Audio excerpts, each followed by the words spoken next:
We are back this morning at 6:40 with the policy we've been watching in Washington. It's meant to help veteran-owned businesses, but could end up costing nearly 1,000 jobs nationwide for blind Americans, and that includes more than 100 at IFB Solutions in Winston-Salem. Our Jared Hill joins us live. And Jared, what's the latest here?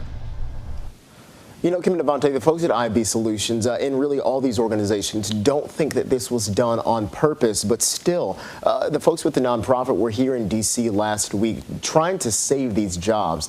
The worry is that they might have run out of time. What we have to do is we got to make sure the lenses are stacked in the tray. For about 6 years, Scott Smith has been helping to make glasses for disabled vets.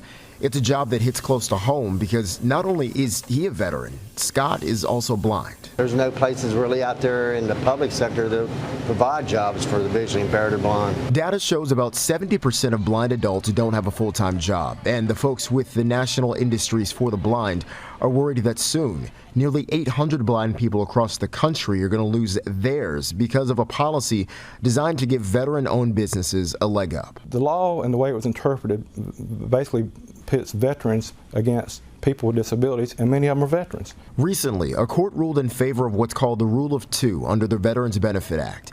It lets the VA give priority to veteran-owned businesses when issuing contracts, essentially bumping Ability One nonprofits, which help employ people who are blind or severely disabled, out of the running. Last week, advocates were on Capitol Hill trying to get lawmakers to tweak the policy before it's too late. Unless something happens by July the 31st, we'll lose our Vision 8 Veterans Integrated Service Network business in Florida, and that means about 47 jobs. And they're worried that would just be the beginning. We feel like there's a solution, can be a solution, so that both programs can coexist.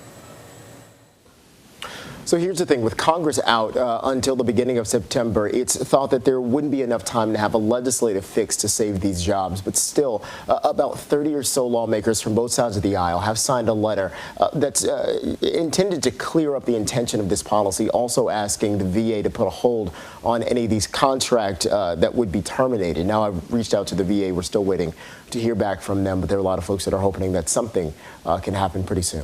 Kim, back to you. Yeah, they certainly are. Thank you, Jared. And again, that first wave of cuts at IFB Solutions is expected as soon as tomorrow.